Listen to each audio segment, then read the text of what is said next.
Say, kids, what time is it? It's kind of like watching TV, but, in your car. Mike the Intern, Jay Stevens back in the studio, Dark Side of the Stream. It is our first of the year. First of the year, but we're actually looking back on 2020 because we did the trip drug one last week, and thankfully we still have jobs after reviewing some of those. You know what's funny is that story I told about my buddy Chad and I in high school, like taking acid before a band competition. I hung out with him that weekend, and he was talking about something, and I was like, man, I told some great stories. I told that story of the 2021, and what was the other one? I couldn't think of it, and I was like, oh, I remember. It was the one where you and I dropped before band. So you're still friends with the dude, huh? Oh yeah, I still see him all the time. I'm really, that's something I like try to instill in my kids, at least my daughter, and then soon to be my son. Like, the most important thing you have in life is your friends and family. And if you keep, you can tell a lot about a person about the friends they keep and how long they keep them, and how many they have. Yeah. If you're a kook, you're gonna burn through friends. Yeah, man. Yeah. And that's something I'm very proud of, and I'm very proud to still be friends with a lot of friends I've known since I can remember. So. That's a good thing. So we were going to do the Bee Gees documentary. Which is so good. But the Bee Gees documentary is so good. Somebody realized his dad had canceled his HBO subscription. Mike. So he couldn't watch it until, I just can't figure out. I mean, we were talking about this off air. I've got Netflix, I got the Hulu Disney Plus pack, and I got Amazon Prime. That's a lot of money, dude. I can't add another $15 a month. And Netflix just jacked their rates up or something. Spotify, I've got the family plan on Spotify. It's like, dude, I'm spending just as much as I was on cable now. It's just a bunch of different stuff. I've got Hulu, Amazon, Netflix, HBO Max. Fortunately, I get it free part of my phone deal or something. It's like they threw that in or something. So you're lucky, man, because I really want to watch that Bee Gees documentary because I love the Bee Gees, man. Oh, I didn't even know how cool they were. You didn't know how cool they were? No. But today's one was Mike's choice, and it was, what was it called? Death to 2020. Death to 2020. Now, before we get into this, it was made by the guys that made Black Mirror. Have you watched Black Mirror? I have watched half a season. So I had high hopes for this documentary. Like, oh, it's going to mess with my mind. I had high hopes for this documentary. And not so much, huh? It recapped 2020, and it was occasionally kind of funny. But I didn't have as great of experience with this show as you did. I thought it was interesting, given the fact that Charlie Brooker did what he's known for writing and how dark he can get as far as his writing, to come out with this satire that's literally a bunch of actors and actresses and comedians pretending to be people. Yeah, like a fake documentary, right? Yeah, it's a mockumentary. And we'll dive more into what it talked about and I guess our take on 2020 and Death to 2020. Dark Side of the Stream next on 104.7 The Cave. Say, kids, what time is it? It's kind of like watching TV, but, in your car. Jay Stevens, Mike the Intern, back in the studio. It's Dark Side of the Stream on 104.7 The Cave, discussing the documentary, or mockumentary rather, Death to 2020. Now, Jay's given his personal opinion about this movie, or documentary, or mockumentary, and it was kind of meh. I agree with that in some points. I think what really was funny about it, there were some jokes I thought were hilarious and some takes on things, but really it was like rehashing all the jokes we'd made ourselves over the course of the year. Yeah, that was good. And just going back over all the stuff, because you kind of forget like the little things that happened along the way. Like this year was crazy. But it was so crazy that you forgot about some of the half crazy Australian stuff. fires is the way it kicks off. And I was like, I completely forgot about this happening. There were so many things that were going on in the world scene, like as we started this year, that we were all here in the United States, at least for the first couple of months, kind of looking at TVs going, whoa, Australia, that sucks. Ooh, China, hope we can get that disease under control. And we were just separated from it all. I mean, of course, we had an election year coming up, and we had a bunch of civil unrest that would unfold later on in the year. But really, or beginning of the year, at least for me, my favorite team was going to the Super Bowl.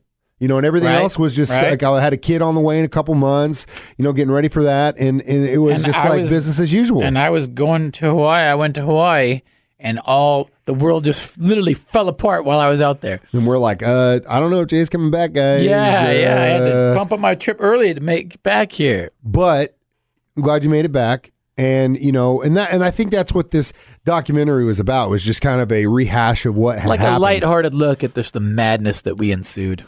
The thing that broke my heart about it, and I was talking to my kid about it after I watched it, was that going into all this, I had high hopes that we as a race of people across the globe could really figure out a way to come together and overcome. But time and time again, we've proven as a human race how damn selfish we are on every single turn. COVID-19 is a serious deal, but it's fightable, right? Yeah. Heaven forbid we get something that will just wipe us out. Really because wicked. we're done. Yeah, we're done. There's no, Yeah. it's going to be every man for himself, and that's just the way it's going to be. Yeah, people can't handle, man. I mean, there's a reason there are a group of people called preppers, because those guys already know what we've seen and witnessed this year, that it inevitably could happen. It's going to be up to you and your own to survive. And not to go super dark, but every civilization has crumbled over the history of time. Every single one. Every single one. We're no different. Why would we be any different? You know, I was actually watching a documentary about Bill Hicks over the weekend, and he had a whole lot to say, you know, because he once he got sober. Have you ever watched any Bill Hicks stand-up comedy? No. You should watch Bill Hicks. He's hilarious. I mean, the dude was doing stand-up by the time he was a teenager, and he just destroyed it. I know he's a legend. So good. He went through his drug stuff, got clean and sober, ended up getting cancer and dying, which is just, oh my God. And he would look at it like the cosmic joke on him. But towards the end, when he got sober, he started talking about all the things that were bothering him. And I mean, he was calling this stuff out in the 90s, like in about how, you know, the system is failing. Why don't we try and rebuild it into something that what we actually want, whether it be religion? Let's have a religion about love. Why can't we just do that? Or you know, capitalism, whatever it is. But yeah, Bill Hicks. And it kind of went into, it was on my mind when I was watching this documentary, because not only was he 100% right, but we're watching it unfold in real time right now. Yeah. And eventually something's going to have to give. And hopefully, I'm hoping and praying that we all find a way to figure it out. We got two more things to talk about on this dark side of the stream. I'd like to do our look at the positives of 2020. Sure. And then we'll do one negatives. What do you want to do? Negatives first and then positives? Positives. Positives first and negatives? Okay, we'll do the positive 2020 next. Dark side of the stream on 104.7 The Cave. Say, kids, what time is it? It's kind of like watching TV, but, you know, in your car. Jay Stevens, Mike the Intern, back in the studio in our first edition of Dark Side of the Stream for 2021. We're talking about the documentary Death to 2020. We've discussed it. You know, you can watch it. It's a look back at a comedic look back of 2020 by the writers of Black Mirror. And now it brings us to, Jay wanted to talk about the positives in 2020. Sir, your personal look at 2020 and some of your positives. I think that we here in Springfield fared better than a lot of the country. Like California, LA is still completely screwed. Yeah. Completely screwed. East Coast and getting too. more screwed. Yeah. You know? And out here, they've taken a little bit less authoritarian approach to the whole thing. And nothing really crazy has happened. You know, it's not like we're the center of attention in the world. So I kind of think that that's a positive, that we've have fared better than a lot of the country and the world. Piggyback on that, I also agree with you there, and also the sense, you know, I said in the last break that it broke my heart to see that humanity couldn't really come together to figure out this or deal with this in the way I think a lot of people should have. But one thing that I am very proud of, at least this community locally, is that we were able to really get behind a lot of the small business owners and the people that needed help. I saw that. You see it on your feed all day on Facebook and stuff. And there have been, yes, there has been an uptick in property crimes and stuff like that. That's going to happen. But there were a lot of stuff that I saw happen in 2020 that I was really proud of seeing our community step behind, whether it would be, you know, local business owners stepping up and helping, or us helping local business owners. I thought I was really proud to see that, especially in this area when this year, or at least 2020, was a year about divisiveness when it shouldn't have been. It should have been about unity and getting away from that. But that's a whole nother social dilemma. It's a whole nother social dilemma, if you will. Yeah. Of course, my positive would be the birth of my son, Oliver, in April. You know, it's been a really cool thing to do it all over again, especially at this point in my life, being older and slowing down. Second time around, you kind of seem to know what you're doing a little bit better. You don't freak out as much. Your patience level goes up even further, which I'm really proud of myself. Sometimes I don't have any patience at all, but I've learned to have and keep a lot of patience with you know, the family and relationships and all that stuff. And I thought that was something to learn, and also something that 2020 taught me, because I'm the type of person that likes to wring out every last drop of life that he can, whether it be just a lesson that you should always try and say yes to as many things as you can because you want to live your life. Saying no to things and staying at home is not going to do you any good. And in this year, or at least 2020, I was forced to do that more than I'd like to. But what that taught me was that I don't have to give up living life the way I want to live it by wringing out every last drop. But the balance of staying at home and prioritizing what I need to prioritize is also really important. I think a lot of people open their eyes a little bit that, hey, I'm working way too much and not taking the time just to chill sometimes. Yeah. I think a lot of people learn that. Yeah. And a lot of people learn that they can probably do some of their job from home and stuff. Which is also important too. Yeah. I, in 2020, got my blue belt in jiu-jitsu. Hell yeah. Massive accomplishment. Who for also, a dude by like the me. way, if you ever mess with anyone here on the Cave, head of security, Jay Stevens. No, Mike the Intern. No. Mike the Jay Intern Stevens is head of security. Keeps the crazy girls Mike keeps the crazy girls out of the studio from chasing me. I got a blue belt and calling Jay on the phone to say, hey, handle this. Not a bad, across the globe, I think you're right on the money. Locally, we didn't do too bad. We fared better than a lot. Like literally, LA is just still insane. Yeah. Like, it's terrible. It's terrible. It is terrible. Well, we will look at the negative side of 2020 next. Dark Side of the Stream on 104.7 The Cave. Say, kids, what time is it? It's kind of like watching TV, but, in your car. Mike the Intern, Jay Stevens back in the studio, Dark Side of the Stream on 104.7 The Cave. So this is it. Oh, I thought I was thinking we're getting Michael McDonald again. This is it. We got that way wrong.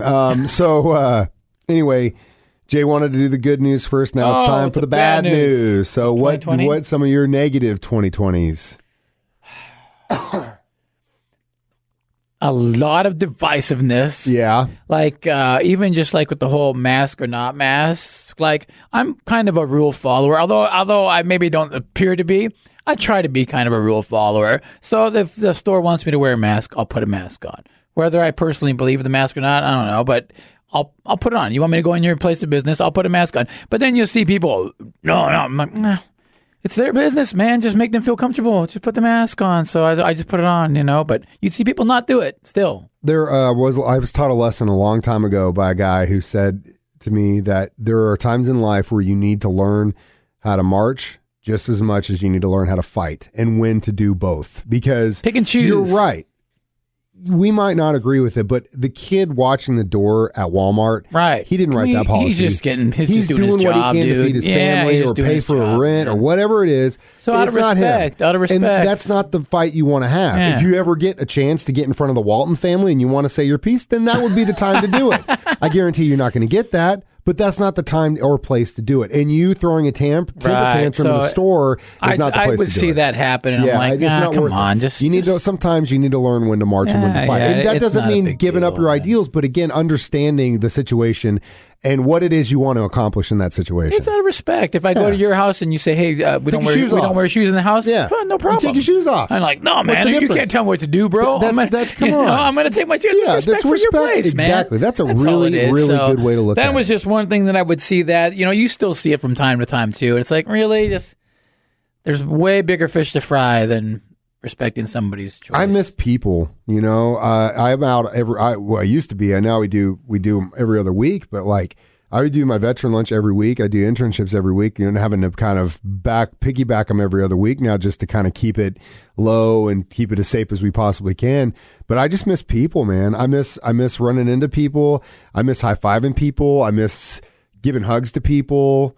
In certain cases, giving them a big fat smooch on the lips. I miss that. I mean, we miss that all the time. We do it all. We used to do it all the time. I also didn't like a lot of people would be mad at people for working, which I thought was weird. Why are you going to work? Yeah. Why? How can you work in a restaurant? That's another great example of when to march and when to fight because you don't know that person's situation. Right. You don't know what they're doing, and they might not have any vacation time. Their company may say, "Hey, you got to come in, or you don't have a job. What are you going to do?" Right? You don't know everyone's situation.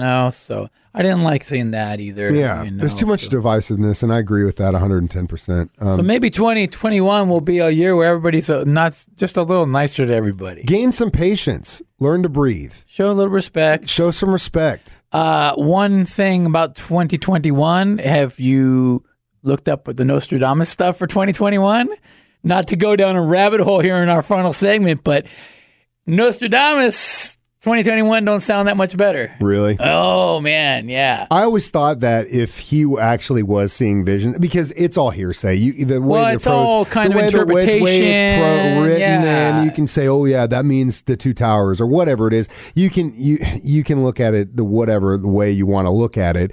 But I've also heard that, and again, we at the end of those documentaries I was talking about Nostradamus, they always say you have the control of your fate and how things were going to happen. Now, I've always envisioned that if Nostradamus was real and he was seeing these visions, maybe he was able to get just the broadcast, like TV broadcasts. Like, right. He wasn't actually a seer, but he was picking up broadcasts. Like a signal, picking up 30 minutes of CNN in 2020. Wow. What do you think someone from like the 1600s or whatever, 1500s or whatever he's from, would think when they saw 30 minutes of CNN from 2021?